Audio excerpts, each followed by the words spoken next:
সকাল পেরিয়ে দুপুর হতে চললো। দুধ বিক্রি করতে গঞ্জে যাবে কখন? হ্যাঁ গো বউ, যাবো। এখন আমাকে দুমুঠো খাবার দাও তো, আর তুমি গরুর দুধটুকু দোয়াই আনো তো। হ্যাঁ গো, তুমি হাত মুখ ধুয়ে ঘরে এসো, আমি তোমার জন্য খাবার বাড়তাছি।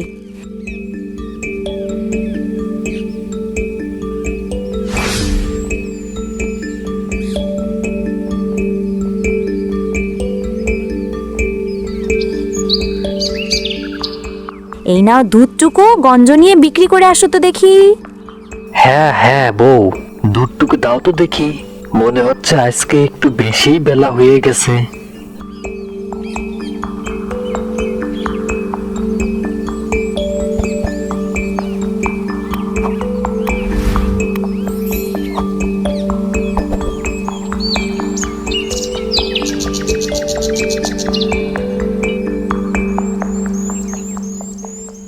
এই এই কি গো শালাবাবু, কেমন আছো?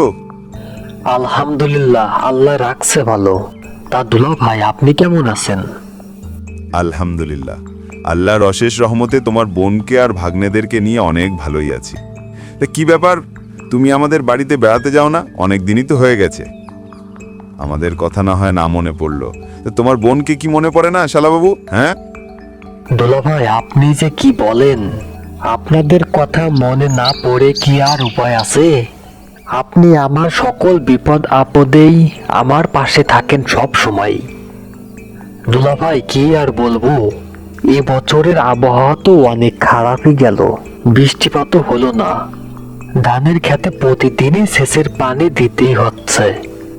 এতগুলো জমিতে পানি দিতে দিতেই আমার দেরি শেষ হয়ে যায় ওখানেই, যার কারণে কোথাও বেড়াতে যেতে পারে না দুলা ভাই। শুনলাম এবছর তোমার ফসল মাঠে সেরা ফলেছে নাকি? হ্যাঁ দুলা ভাই, আল্লাহর বরকতে আমার ক্ষেতের ধান এবছর অনেক ভালোই ফলেছে। তা শালাবাবু, হেমন্তকাল তো চলেই এলো, তা নবান্ন উৎসব করবে কবে? হ্যাঁ দুলা ভাই, ধান তো কাটা এখনো শেষ হয় নাই। ধানগুলো কেটে শেষ করি, তারপরে নবান্নের উৎসব করব। শালাবাবু, যাব কিছুক্ষণের জন্য মুক্তারপুর, ওখানে কিছু লোকের কাছে কিছু টাকা পাওয়া যাবে। শালাবাবু, তোমার বোনকে দেখে এসো, সে কেমন আছে। আমি এখন যাই শালাবাবু, আমার যে ফিরে আসতে হবে আবার। আচ্ছা দুলা ভাই, ঠিক আছে।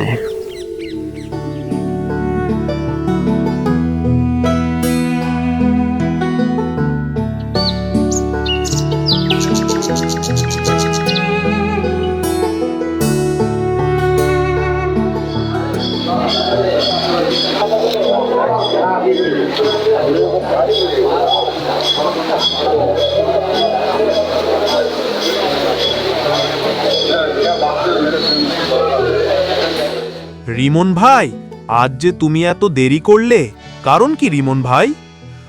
অন্য অন্য দিন তুমি তো আমার আগেই আসতে। আর বলো না রফিক মিয়া, গঞ্জে আসতে সময় বন জামাইয়ের সাথে দেখা, তার সাথে কথা বলতে বলতেই আরো দেরি হয়ে গেল।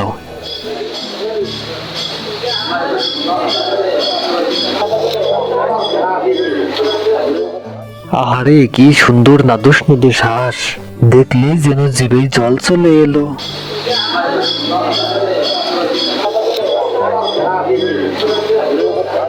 রিমন ভাই, তুমি তো আর হাঁস কিনে খাবে না, শুধু দেখেই যাবে। না রে ভাই রফিক, হাঁস এবার কিনা লাগবে নেই, যা দেখতাছি। দেখতে দেখতেই তো হেমন্তের নবান্নকাল চলে এলো। ধান কাটা ধুমো তো পড়ে গেছে, তা নবান্ন উৎসব করতে হবে যে। তাই তো রিমন ভাই, আমি তো এ কথা ভুলেই গেছিলাম, সবাইকে নেমন্তন্ন করে খাওয়াতে হবে। হ্যাঁ ভাই রফিক, হেমন্তের নবান্ন উৎসব মানেই তো নতুন ধানের নতুন পিঠাপুলি খাওয়ার ধুম।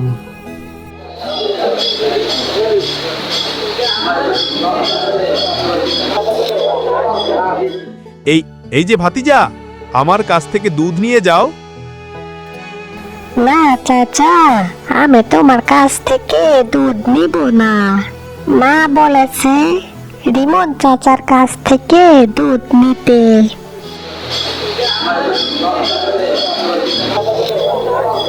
চাচা, আমাকে 2 লিটার দুধ দাও তো। হ্যাঁ হ্যাঁ ভাতিজা, এই তো দিচ্ছি। ভাতিজা, এই নাও দুধ।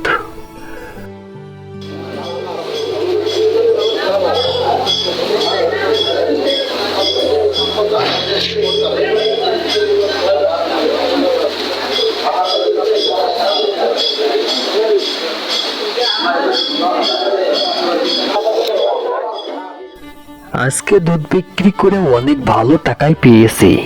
যাক, আজকে অনেক বাজার করতে পারবো। আজকে বড় দেখে একটা মাছ কিনবো। এমনিতেই অনেকদিন বড় কোনো মাছ খাওয়া হয় না। বড় মাছ দেখলে বউ নিশ্চয়ই অনেক খুশি হবে। যাই, এখন বড় দেখে একটি মাছ কিনে নিয়ে আসি, তারপর কাঁচা বাজার করব। ও দাদা, আমাকে এই মাছটা ওজন দিয়ে দাও তো দেখি। হ্যাঁ হ্যাঁ দাদা, এই তো দিচ্ছি। এই নাও তোমার মাছ।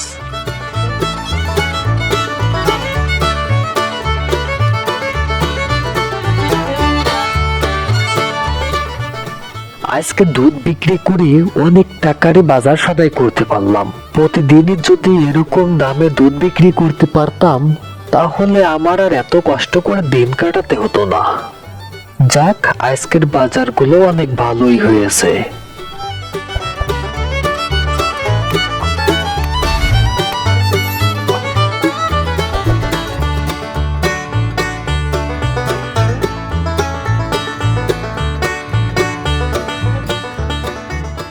বউ, এই দেখো, আজকে অনেক বাজার করে এনেছি। হ্যাঁ গো, তুমি এতগুলো টাকার বাজার করে আনলে যে, তা দুধ বিক্রি করে এতগুলো টাকা কি হয়েছিল, নাকি আবার বাকি ফেলে এসেছো? হ্যাঁ গো বউ, আজকে অনেক ভালো দামে দুধ বিক্রি করতে পেরেছি। তুমি আর কথা বাড়িও না তো, এখন বাজারগুলো রাখো আর আমাকে দুমুঠো খাবার দাও। আমি খাবার খেয়ে ক্ষেতের দিকে যাব। হ্যাঁ, তুমি বাজারের ব্যাগটা আমার কাছে দিয়ে হাত মুখ ধুয়ে এসো।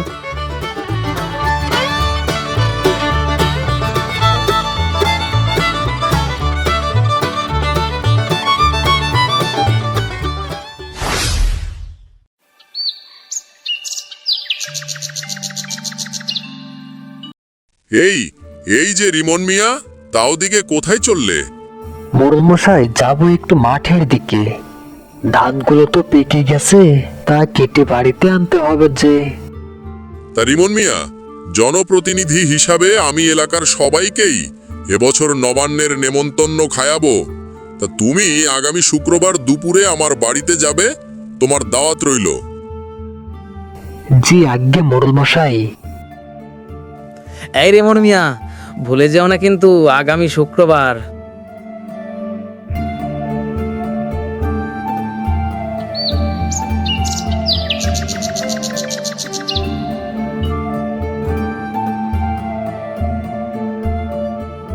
বুঝলে কালু, এবছর কিন্তু এলাকার প্রত্যেককেই ভালো করে নেমন্তন্ন খাওয়াতে হবে।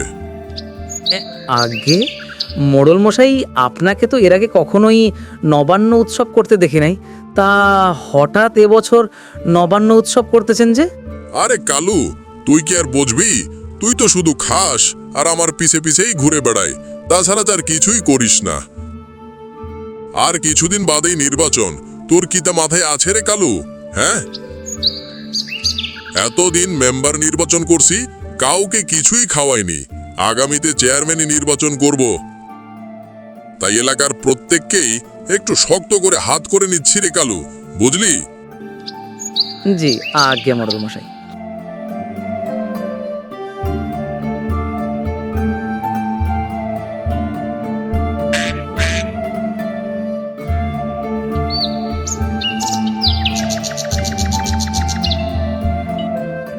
এই এই কাশেম মিয়া যে, তা মাথায় করে এই হাঁসগুলো কোথায় নিয়ে যাচ্ছ? হ্যাঁ, আগে মোড়ল মশাই, হাঁসগুলো নিয়ে যাচ্ছে একটু গঞ্জের দিকে। মোড়ল মশাই, বর্তমানে আমি তো হাঁসের ব্যবসা শুরু করেছি, তাই হাঁসগুলো বিক্রি করতে যাচ্ছি। তা কাশেম মিয়া, তোমার হাঁসগুলো আমার কাছে বিক্রি করো। তোমার হাঁসগুলো আমার বাড়িতে নিয়ে এসো, চলো আমার সাথে। আগে মোড়ল মশাই, বর্তমান হাঁসের দাম যে একটু বেশি। এই কাশেম মিয়া, তুমি দাম নিয়ে চিন্তা করো না, আমি তোমাকে ন্যায্য দামই দিব। তুমি আমার সাথে এসো।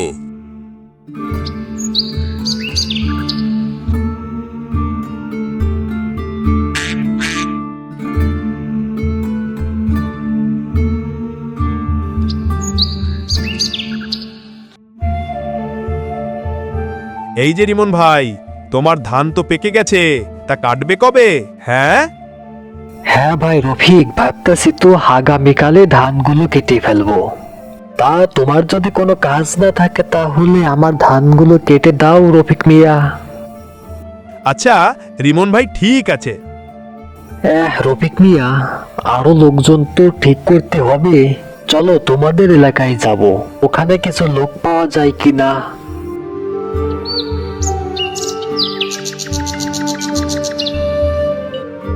রিমন ভাই, তোমার ধান কিন্তু এবছর সোনার মতো ফলেছে। আল্লাহ দিছে আমায় রফিক মিয়া পরাণ ভরে, সবই আল্লাহর বরকত।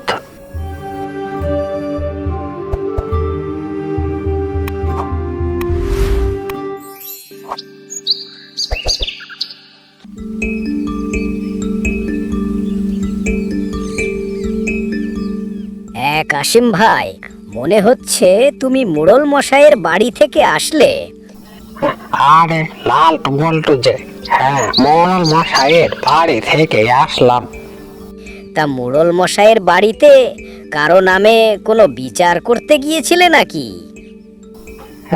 আরে না রে লালটু, বল মশাইয়ের কাছে 10টা হাঁস বিক্রি করে আসলাম আজকে। তা মোড়ল মশাইয়ের বাড়ি হাঁসগুলো দিতে গিয়েছিলাম। লালটু বলতো, তোমরা তাহলে থাকো, আমি গেলাম, আমার আবার অনেক কাজ পড়ে আছে।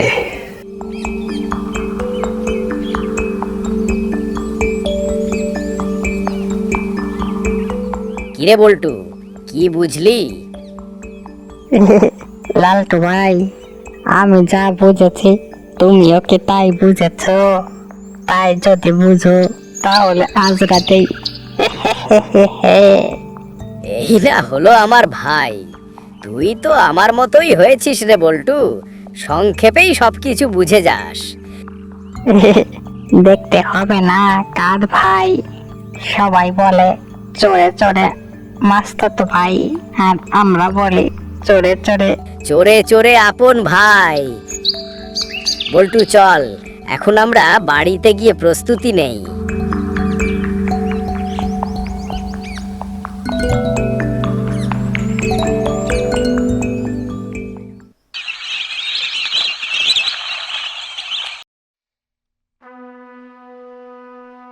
ওগো বউ, আগামীকাল ধান কাটার জন্য কিছু লোক ঠিক করেছি। ওরা আমাদের ধান কাটবে। সকাল সকাল নাস্তার ব্যবস্থা করো। আচ্ছা ঠিক আছে, তুমি এ নিয়ে কোনো চিন্তা করো না। ওগো, আজকে বিকালে রবিনের মার ছাগল চুরি হয়ে গেছে। তা বলি কি রাতের বেলায় গরুটির দিকে একটু বেশি খেয়াল রাখতে হবে। চোর পাতের উৎপাত যে হঠাৎ করে কেন বেড়ে গেল। এখন তো অনেক চিন্তাই ফেলে দিলে বউ। গরুটার জন্যই তো আমাদের সংসারটা টিকে আছে। বউ, আমি বলি কি, আমি এখন ঘুমিয়ে পড়ি, তুমি কিছুক্ষণ জেগে থাকো, তারপরে আমি জেগে গরুটা পাহারা দিব, তখন তুমি ঘুমিও। হ্যাঁ আচ্ছা ঠিক আছে, ওগো তুমি এখন ঘুমিয়ে যাও। এরে বল্টু, রাত তো আর কম হলো না, চল তো এখন আমরা আমাদের মিশনে বের হয়ে পড়ি। হ্যাঁ ভাই, তুমি ঠিকই বলেছ।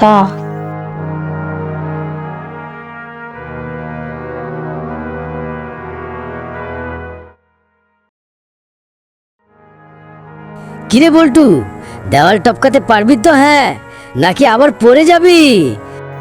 ভাই, আমি তো কখনোই দেওয়াল টপকাই নাই, আজই প্রথম দেওয়াল টপকাবো। আমার মন তো বলে আমি পারবো।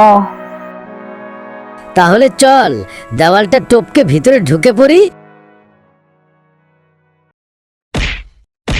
কিরে বল্টু, আমরা তো অবশেষে মোড়লের বাড়িতে ঢুকেই পড়লাম।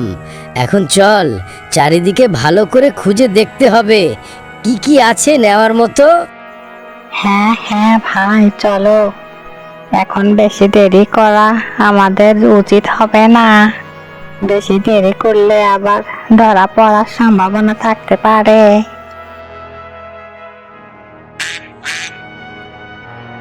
এরে বল্টু, মেঘনা চাইতে জল।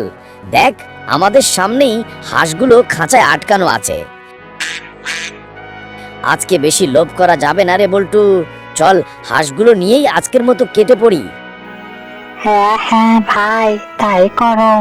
চলো, হাঁসগুলো নিয়ে আমরা কেটে পড়ে।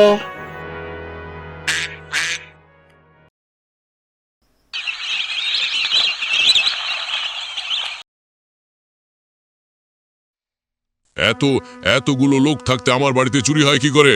হ্যাঁ, নাকি আবার তোদের ভেতর থেকে কেউ চুরিটা করছিস? সত্যি করে বল। আগে ছিছি মোড়ল মশাই, এ আপনি কি কথা বলছেন? আপনার বাড়ির নুন পানি খেয়ে আমরা আপনার বাড়িতেই চুরি করব? তোরা যদি কেউ এই চুরি না করিস, তাহলে তোরা থাকতে আমার বাড়িতে চুরি হয় কি করে? হ্যাঁ,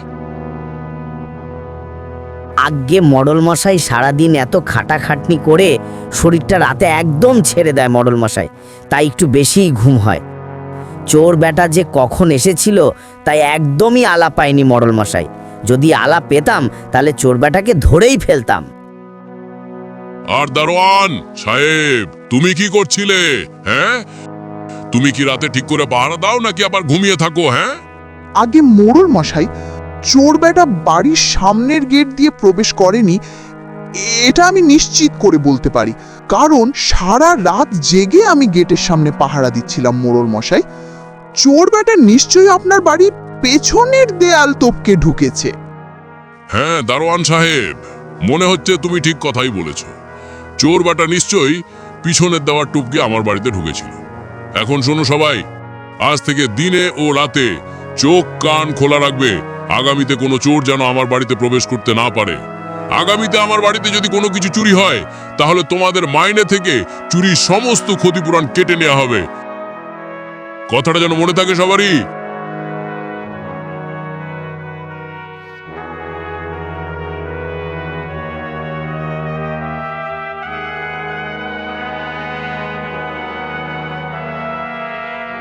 কি রে বল্টু, আজকে আমরা রিমন মিয়ার বাড়িতে আসলাম কেন বলদি? বড় ভাই, আপনি তো আমাকে কিছুই বলেন নাই। আর না বললে আমি জানবই বা কি করে বড় ভাই। তাহলে শোন বল্টু, আজকে আমরা রিমন মিয়ার গরুটা চুরি করব। ছোটখাটো জিনিসপাতি চুরি করে আমাদের আর পোষাচ্ছে না রে, বুঝলি? ওই হাঁস মুরগি চুরি করলে আমাদেরকে ছ্যাঁচড়াচোর মনে হয়, বুঝলি তো পল্টু? বড় ভাই, তুমি তো একদম আমার মনের কথাই বলেছো। বড় ভাই, চলো আমরা এখনই রিমন মিয়ার গরুটা চুরি করে নিয়ে আসি। এই এই গবেট, দাঁড়া, আগে দেখে আয় তো রিমন মিয়াও তার বউ ঘুমিয়েছে কিনা। যা।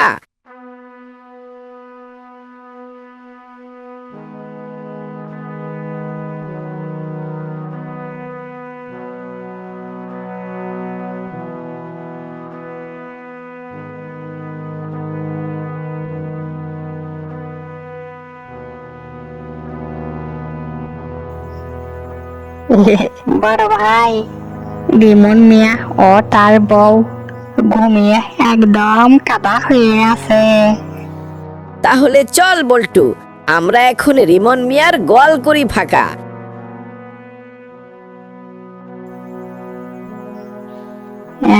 বড় ভাই, কত বড় দুধ এলাকায়।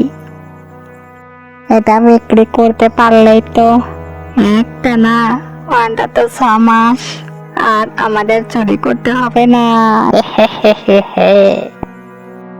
এই বল্টু চুপ থাক, তা না হলে যে গেরেস্তারা বুঝে ফেলবে আমরা এখানে এসেছি।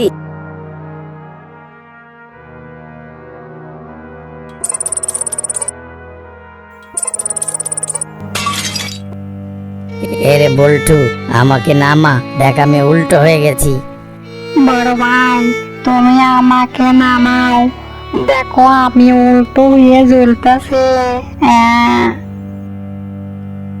আমি বুঝেছি রে বল্টু, আমরা বুঝে এবার ধরা পড়ে গেলাম। আমাদের আর রক্ষা নেই রে বল্টু। হ্যাঁ বড় ভাই, আগে তোমাকে বলছিলাম চুরি করা ছেড়ে দাও, তুমি তো ছাড়লে না। অবশেষে আমাকে ও চুরি বিদ্যা শেখালে। তুমি আমার ভাই নামে কলঙ্ক।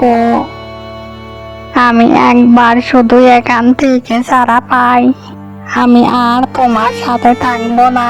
হ্যাঁ, এখন আমার কি হবে? কালকেই তো আমাদেরকে মোড়ল মশাইয়ের কাছে বেঁধে নিয়ে যাবে। এমনিতেই মোড়ল মশাই যে রাগী মানুষ, না জানি আমাদের সাথে কি করে।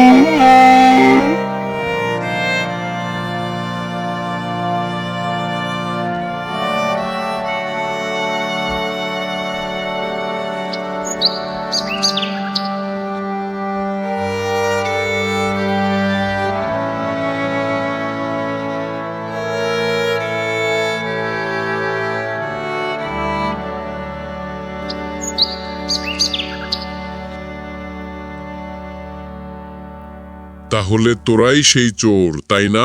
যে কিছুদিন আগে আমার বাড়ি থেকে 10টা পাতিহাঁস চুরি করে নিয়েছিলি, আর গতকাল রাতে আমার বাড়ির আশেপাশে ঘোরাঘুরি করছিলি, কিন্তু আমার লোকজন জেগেছিল বলেই তোরা আমার বাড়িতে ঢুকতে পারিস নাই।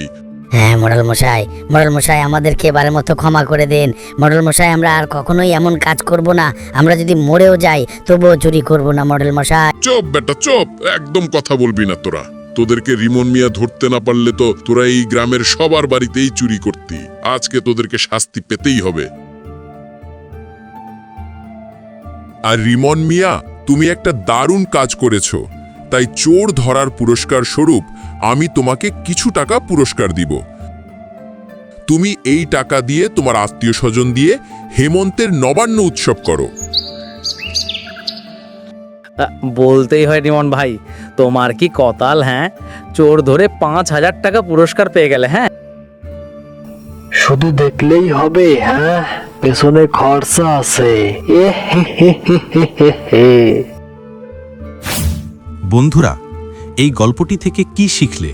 এই গল্পটি থেকে শেখা গেল, আমরা যখন আমাদের চলাফেরার সাথী বা বন্ধু নির্বাচন করব, তখন বন্ধুর চারিত্রিক গুণাবলী জেনে তাকে বন্ধু নির্বাচন করব। বন্ধু যদি চোর হয়, তুমি ধরে নাও নিশ্চিত তুমিও চোরই হবে। তাই বলছি, সঠিক বন্ধু নির্বাচন করো। বন্ধুরা, গল্পটি ভালো লাগলে লাইক, কমেন্ট ও সাবস্ক্রাইব করতে ভুলো না।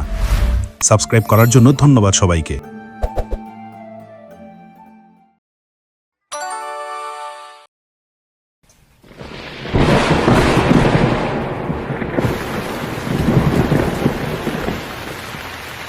আজকে তো অনেক বৃষ্টি হচ্ছে, বাজারে তো কাস্টমারও কম, কাস্টমার দেখতে হবে।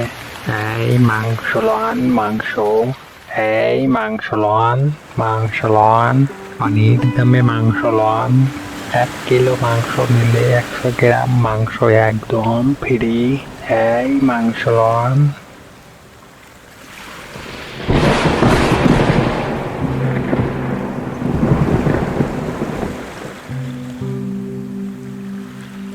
ও দাদা, আমাকে একটা আমেরিকান মাছ ওজন দিয়ে দাও তো। হ্যাঁ দাদা, এই তো দিচ্ছি। এই তো কাস্টমার একটা পেয়েছি মনে হচ্ছে। ও যদি মাংস নিতে আসে তাহলে ওকে গতকালের বাসি মাংসগুলো দিয়ে নিব। এই যে মাংস লন, পানির দামে মাংস লন। 1 কিলো মাংসর সাথে 100 গ্রাম মাংস সম্পূর্ণ ফ্রি। ও চাচা, আপনি কি আসলে পানির দামে মাংস বিক্রি করতেছেন? আরে মনি, আগে বলো তো তোমাকে কতটুকু মাংস দিব? চাচা, আমাকে 2 কিলো মাংস দেন। এই এই নাও মাংস।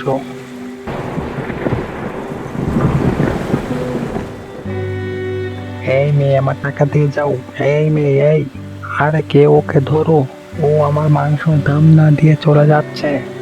এই মেয়ে, আই। মারিতা, তুমি মাংস নিলে কেন? বাবা, দোকানদার চাচা বললো তো পানির দামে মাংস। পানির তো কোনো দামই হয় না, তাই মাংসের দাম হবে কি করে? মা, চলো এই মাংস দোকানদারকে ফেরত দিয়ে আসি। রতন ভাই, তোমার কথাটা আমার মেয়ে বুঝতে পারে নাই, ও না বোঝাই এমনটা করেছে। এই নাও তোমার মাংস। মা রিতা, চলো আমরা বাড়ি যাব।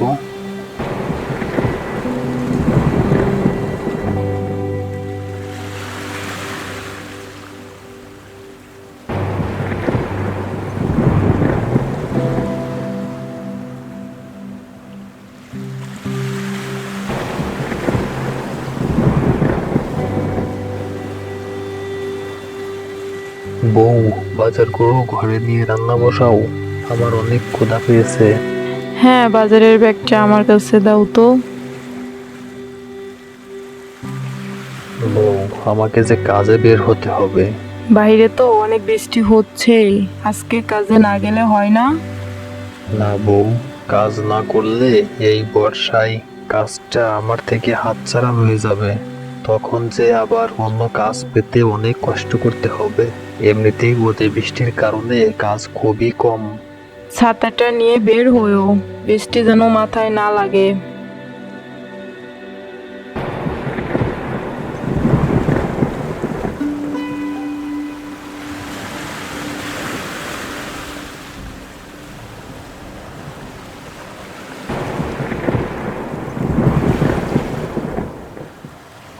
মোড়ল মশাই, আজকের পারিশ্রমিকটা নিতে এসেছিলাম। কবির, তুমি আসছো ভালোই হয়েছে, না আসলে হয়তো আমার তোমার কাছে যাওয়া লাগতো। শোনো কবির, 2 দিন বাদে আমার ছেলের বিয়ে, তাই আগামী 1 সপ্তাহ কাজ বন্ধ থাকবে। এই 1 সপ্তাহ তুমি কাজে আসবে না। মোড়ল মশাই, কাজ না করলে আমি আমার পরিবার নিয়ে চলবো কিভাবে? তুমি চিন্তা করো না কবির, এই 1 সপ্তাহ তুমি আমার সাথেই থাকবে, আমি তোমার পারিশ্রমিক চালিয়ে যাব। মোড়ল মশাই, আপনি অনেক দয়াবান, আপনার উপর আল্লাহ রহমত করুক। এই নাও তোমার আজকের পারিশ্রমিক।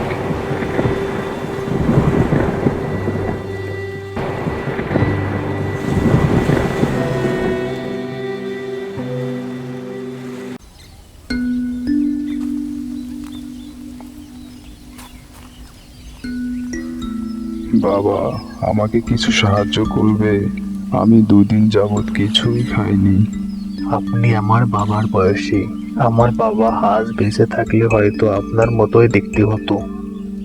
বাবা, আপনি আমার কাছ থেকে এই খাবারটা রাখেন, আপনি এখানে এক গাছের নিচে বসে খাবারটা খেয়ে নিয়েন। আমার আবার কাজ আছে তো, আমি তো কাজে যাচ্ছি। আর আপনি আমার বাবার জন্য আল্লাহর কাছে একটু দোয়া করেন, আল্লাহ যেন আমার বাবাকে জান্নাতুল ফেরদৌস দান করেন। বাবা, আমার বাড়ি কাঞ্চননগর, আমার নাম কবির। আপনার যখন খিদা লাগবে আপনি আমার বাড়িতে গিয়ে খেয়ে আসবেন। আমার কাজে যেতে দেরি হয়ে যাচ্ছে, তা না হলে আপনাকে আমার বাড়ি নিয়ে যেতাম। বাবা, আমাকে তোমার বাড়িতে নিয়ে যাওয়া লাগবে না, আমি তোমার বাড়িতে অল্প কিছু দিনের মধ্যেই যাচ্ছি। তুমি ভালো থেকো, তোমার সাথে আবারও দেখা হবে। এখন তুমি কাজে যাও বাবা, তোমার অনেক দেরি হয়ে যাচ্ছে।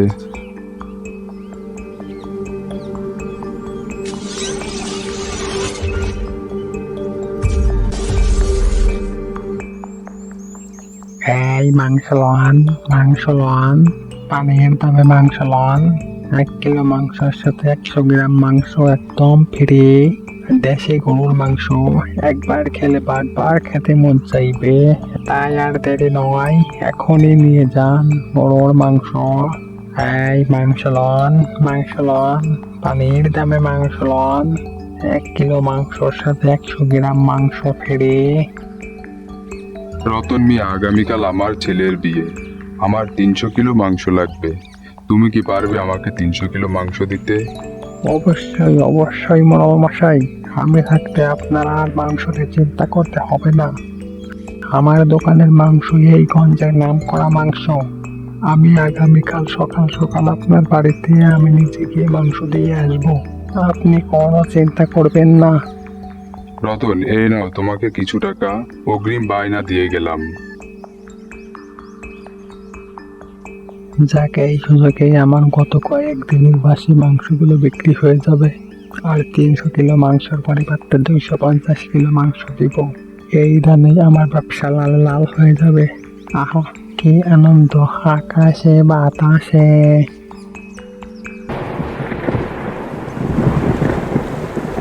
তোমার তো জ্বর কমতাছে না, আমার তো অনেক ভয় লাগতাছে। মা, বাবা, আমি মাংস দিয়ে ভাত খাবো। মা, তোর বাবা তো অনেক অসুস্থ, বাজার থেকে মাংস এনে দেবে কে?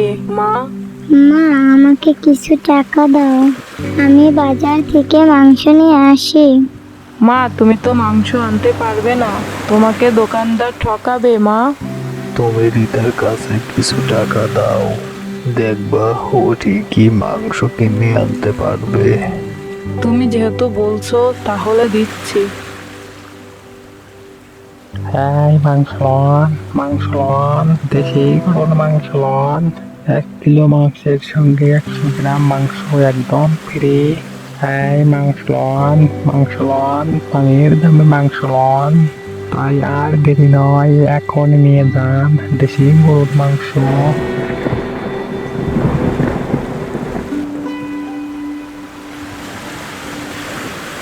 কাকা, আমাকে 1 কিলো মাংস দাও তো। তুমি কি আসলে মাংস নিবে, নাকি আবার সেদিনের মতো মাংস ফেরত দিয়ে দিবে? না কাকা, আমি আসলেই মাংস নেব। তাহলে তোমাকে যে আগে টাকা দিতে হবে। কাকা, এই নেন টাকা।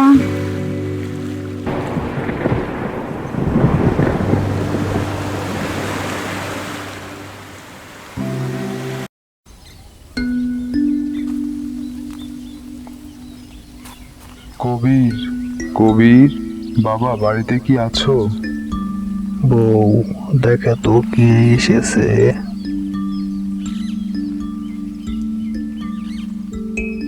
আপনি কে বাবা? তুমি আমাকে চিনবে না মা? শুনলাম কবিরের নাকি অনেক জ্বর। হ্যাঁ বাবা, আপনি ঠিকই বলেছেন। তা আপনি কিভাবে জানলেন কবিরের জ্বর হয়েছে? সে কথা তুমি পরে জানতে পারবে মা। এখন তুমি আমাকে কবিরের কাছে নিয়ে যাও তো মা। আপনি আমার সাথে আসেন বাবা।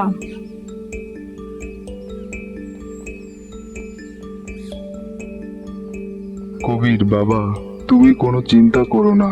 আল্লাহ যদি চায় তাহলে তুমি খুবই তাড়াতাড়ি সুস্থ হয়ে উঠবে ইনশাআল্লাহ।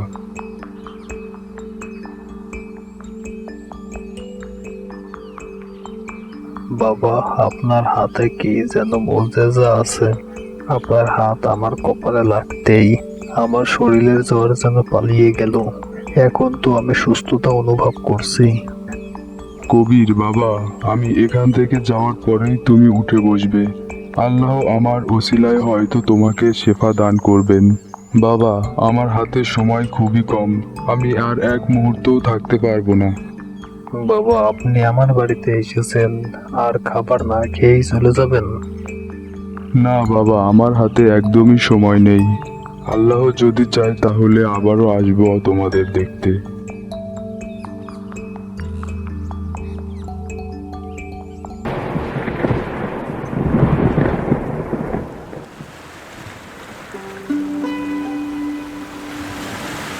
রীতা মামনি, তুমি কোথায় গিয়েছিলে? মোড়ল চাচা, আমি গঞ্জে গিয়েছিলাম মাংস কিনতে। তোমার মাংস থেকে কেমন গন্ধ আসছে কেন? দেখি তো কেমন মাংস। মাংস তো পচা। তুমি কার কাছ থেকে মাংস কিনেছো? আমি তো রতন চাচার কাছ থেকে মাংস কিনেছি। তুমি আমার সাথে চলো। রতনের এত বড় স্পর্ধা, ও দোকানে পচা মাংস বিক্রি করে?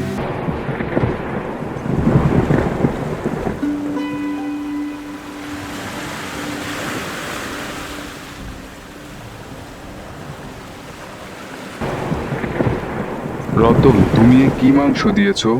কেন মোড়াল মশাই, আমার দোকানের মাংস তো এই গঞ্জের নাম করা মাংস। আমার দোকানের মাংসের আবার কি হলো? কি হলো বুঝো না তুমি? তুমি রিদাকে অবুঝ মেয়ে পেয়ে পচা মাংস দিয়েছো। এই কারণে তোমাকে শাস্তি পেতেই হবে। তোমাকে শাস্তি স্বরূপ আমার ছেলের বিয়েতে 300 কিলো মাংস দিতে হবে। এর 1 টাকাও তুমি পাবে না। ওই সব টাকা আমি আমাদের এই এলাকার গরিব দুঃখীদের মাঝে বন্টন করে দিব। এখন তুমি রিতাকে 2 কিলো মাংস ফিরে দিবে, আর রিতার কাছ থেকে যে টাকা নিয়েছো সব ফেরত দিবে। বড় ভাষায় এবারের মতো আমাকে ক্ষমা করে দেন। আমি কথা দিচ্ছি এমনটা আমি আর কোনোদিনও করবো না। এইবারের মতো ক্ষমা করে দেন। খামোশ রতন, আমার এলাকায় কোনো অন্যায়কারীর কোনো ক্ষমা নেই। অন্যায় করলে তাকে অবশ্যই শাস্তি পেতেই হবে। আমার এলাকায় দুর্নীতি করে কোনো লোকই ছাড় পাবে না। 18+ বন্ধুরা যারা এই মুহূর্তে ভিডিওটা দেখলে তাদের উদ্দেশ্যে বলছি, আমি যেভাবে আমার এলাকা শাসন করি, যদি বাংলার সকল মোড়ল আমার মতো করে শাসন করত, তাহলে আজ বাংলার জমিন নামে নয় কামেই সোনার বাংলায় রূপান্তরিত হতো। বন্ধুরা, এই কার্টুন গল্পটা ভালো লাগলে লাইক, কমেন্ট এবং সাবস্ক্রাইব করতে ভুলো না।